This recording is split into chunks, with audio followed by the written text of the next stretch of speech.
hey there. Hello, new concealer from Fenty. Hydrating and long wearing, 50 shades. What? You know I am here to review this and wear test it for you and also for me. So let's get right into this video. Today I'm going to be talking about the new Fenty Hydrating Longwear Concealer. I'm going to be swatching it, testing it out on my very oily acne prone skin, which is kind of breaking out at the moment. It's not having like the best moment. So perfect for this video. Let's get right into it. Remember to subscribe if you aren't already. Notification bell. Fenty review for you. Alright, you guys, there are 50 shades in this new concealer, and this is supposed to be a skincare slash makeup hybrid type of product. This is a $30 product, and let me just give you some facts before we get into it. Buildable, medium coverage is what it offers, natural second skin finish, extreme long wear formula. They are saying that it is extremely long wearing, resists creasing, fading, sweat, and humidity. We shall definitely test that out. Hydrates and brightens instantly and through the 12 hours that you wear it, and apparently continues to improve your skin with consistent use. Visibly improves dark circles, puffiness instantly and with continued use. Won't settle into fine lines. Transfer proof, waterproof, no flashback, non-comedogenic, 100% cruelty free. So basically we gotta slap it on, we gotta try it out. I got this big PR package over here, and it's got 3 shades of the concealer and also some other products like the Ease Drop Skin Tint, the sponges, the Invisimatte blotting powder, and also another new product, which is the Thick and Smooth Rich Peptide Eye Cream. So before I get into everything else, I might as well just try this out. This is very, very cute. I've never seen this type of packaging for an eye cream. Okay, there it goes. I'm gonna do the most with this eye cream. This actually feels really, really moussey as opposed to creamy. Ooh, and the finish, I will say, is like a natural matte. This definitely feels like it'll be a good skin prep for makeup. Feels very easy on the skin, I like that. And I guess there's some sort of a cooling sensation to this eye cream. Not a dramatic one, but I can definitely say that it feels nice on the under eye and also on my lids. Alright, so now let's test out the 3 shades. Here are the shades that were sent to me. I have the 240N, which is a neutral. It looks pretty decent. I've got the 265 Warm, which is a little bit warmer. I'm going to test it out on my neck as well. And I also have 235 Warm. That's very warm. Too warm for me, but I do like the undertone of the 265. The 265W seems to be a really good match for my neck, possibly for my face as well, if I want to cover up and just use this product as an all-over concealer as foundation type of product. Let me also try the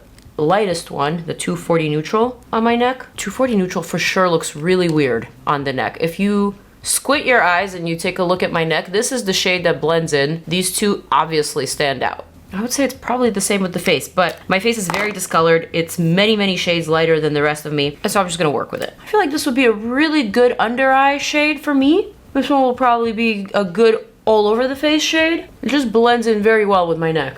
And this one, I can kind of see a little bit clearer. The 265 Warm is what I'm going to use for my face, and the neutral is what I'm going to use for my under eye. It is determined. I'm just going to blend them all together to kind of remove them from my face. Not really removing them, but I'm just kind of blending them over my jawline because, shockingly, the place where I typically get my breakouts all over the jawline is actually clear at the moment, but everything else, like my forehead and like my cheeks, it's just struggling. Over here, I have like a ton load of tiny little pesky bumps, and it's just so frustrating. So annoying. But anyway, I'll survive. I'll live. I'm gonna test the 240N in the under eye. I'm gonna do the lifting technique. I'm also gonna apply this around my nose, in between my brows, a little bit on the chin, and just a little bit around the mouth to brighten and to kind of like lift those areas a little bit. I'm gonna go in with a clean brush. I'm gonna start blending out this area between my brows first. I will say I really, really like the coverage on this product so far. It's covering up all of the redness, all the bumps. It is a thinner formula, so it's not adding any bulk to my bumps. But I am noticing that the longer the product stays on my face, the harder it is to blend out. So that tells me that this is a product that is pretty solid and it needs to be blended out quickly. So for example, the under eye is the part where I always like to do first. I mean, last, because I prefer for the product to get a little bit more solid and give me maximum coverage before I actually blend it out. Specifically in the immediate under eye area where the circles are their darkest. And for that purpose, I think it works nice. But if you're just using this product to brighten, I would go quickly. And especially if you're using this product to cover up. Okay, honestly, I feel like my skin already looks so much better. Just a little bit of that strategic placement really does the trick. So far I can tell that this is also very forgiving on texture. I do have textured skin, and especially right now that I have all these bumps everywhere, and I can tell that this product is not enhancing the bumps. In fact, I could say it's actually smoothing them. Probably because one of the main ingredients in this product is dimethicone, which is a silicone, and it's meant to smooth out the surface of the skin. And definitely not everyone is going to be into this ingredient, but my skin likes it, and so I'm glad it's there. All right, I'm gonna go for the 265. I am thinking, well, I don't even know what to do here, actually. I have quite a number of bumps, and it's a lot of bumps. I don't really feel like individually disguising them. I'm thinking that attempting to use this product as foundation will probably be best for me at the moment, because that is just a lot of spots to be concealing. Ain't nobody got time for that, you know? But if you have just a few spots, it's a different story. Then it'll be really easy. So I'm just gonna go ahead and kind of go all over. I concentrated some of the product on the spots, and then I'm just gonna hit my face all over. I'm gonna use my IT Cosmetics Complexion Perfection brush. Actually, nope. I'm gonna use this very concentrated, dense brush. This is Morphe M512. I really want to stipple in the product and see what happens if I apply it or if I blend it out that way. I really like the way that it's covering up all the spots on my forehead. I guess you could say I'm pleased. This concealer is kind of reminding me of the Lancome Teint Idole All Over Concealer, the concealer that is meant to be worn all over. This has a very, very similar texture, like a lightweight, non-enhancing type of texture that becomes one with your skin. So this is a big compliment to Fenty, because that Lancome concealer is one of my favorites for when I have problematic skin and I want it to look as natural as possible. I feel like I'm in a very similar situation right now, and so this is honestly not looking too bad. All right, so now that I've concentrated the product over my problem areas, I'm gonna apply it all over just so I can blend it, because the shade match isn't perfect, but it is good enough. So now I'm gonna use my IT Cosmetics Complexion Perfection brush and just lightly seal in that area where I have the most breakouts and imperfections. Okay, so much better. You can clearly still see the bumps right here on my chin, but the skin is looking just a lot more radiant because the finish is a natural but slightly radiant matte. And I will say, my under eye concealer till this moment has not creased. And I've been putting this product on for at least 10 minutes. So that is pretty impressive. I'm gonna show you a quick close-up before I set everything with powder. Forehead is looking pretty good. A few bumps, but nothing crazy. All right, here's that bumpy area that I was telling you about. Not amazing, but from far away, not terrible. All right, and here is my very problematic area. Obviously, you can still see the bumps, but I can live with this. I can live with this. All right, so now I'm gonna apply my under eye setting powder, the Dominique Cosmetics Rosita powder. It is pink. I just want a little bit of brightness, a little bit of color correction. And then for the rest of my face, I'm gonna do just a very, very light layer of the Charlotte Tilbury Airbrush Flawless Finish. Shade 2 is what I'm gonna use. Just like a very light pass of that. Nothing too crazy. This is what I would normally do because my skin is very oily. I can't just wear my concealer without setting it with powder. And now I'm going to show you another close-up, just so you have a reference before that wear test. Bad side, better side, forehead, full face.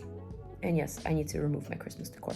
All right, my first impressions are, I am impressed. I really like the way that this is sitting on the skin. It feels like I'm not wearing anything at all. It's not enhancing any of my bumps. I know the bumps were there and they're still here, but I feel just a little bit more shielded, I guess, not covered up. And I don't feel so bad covering up my problem areas with this product because it does have some skincare or skin loving ingredients. So that's making me feel good. But most importantly, I think, is the wear test. Let's cue in that good old time warping music for that wear test. Okay, we are back. Very long wear test, very long day. Coming in very up close and personal just to show you how oily I am. This is me on any given day, just very greasy all the time. But this has nothing to do with this actual product. This is just me and the way that my skin is, especially if I'm not wearing a foundation with the proper skin prep and with heavy powders. However, let's actually examine the creasing. First of all, the under eyes, from what I can tell, is still looking fairly natural. I can't say that all the pigment is still there. I feel like I can kind of tell where my darkness ends and begins. In the under eye, there's also some mild creasing right here. You can clearly see it. So it's not exactly crease free, but this has been a very long 8 or 9 hour wear test. One thing I will say is that when I smile, I do get these like little crow's feet crinkles here. I just recently started getting them. And I noticed that there's some concealer settling in those lines. So that is a little bit less than ideal, but to be expected, I guess. All right, now let's examine my actual bumps and my problem areas. This right here is looking, I guess just a little bit cakey, not perfect. But like I said, my skin's going through a moment. This side is the same. It is just a little bit of a hot mess. So I guess what I'm trying to say is perhaps this concealer isn't really meant for super problematic bumpy skin. If you have visible bumps like the ones that I do right here on my jawline, on my forehead, in between my brows, then this will likely look good at first, but it won't wear very well. However, if you have smooth skin and you just need to cover up some discoloration, this will probably work just fine. I'm not completely sold, I'll be honest. I was expecting this to look a little bit better in the under eye, and I was expecting my breakouts to stay covered up for the whole 8 or 9 hours. I can't say that I give this a high rating off the bat. I'm also not gonna be like, this is terrible, I'll never use it again. I feel like this is something I should probably reach for again on a better skin day, because typically when I'm having a skin day like this, I tend to shy away from concealer altogether. I just go for a very light skin tint just to even out my tone, and I kind of just accept the breakouts. That is kind of my story on that. One more thing that I want to do is I want to take some micellar water. I want to remove just a small section right here to see if the ingredients in this concealer actually help to soothe down my problem areas. So I'm just gonna use a little bit of micellar water here. And you know what? Despite the redness being there from the rubbing, I can tell that the area looks just a little bit more soothed. Not smooth, but soothed. So that tells me that this product isn't irritating on acne or acne-prone skin. So that is my initial first impression review. I'm definitely gonna have to try this product out again and again, just to give you kind of like my final thoughts. So definitely stick around for those faves x fails, roundup monthly videos for that final verdict. For now, stay tuned. Peace out. I'm out. Zooming on out. Check out more videos over here, and I'll see you in the next one. Deuces.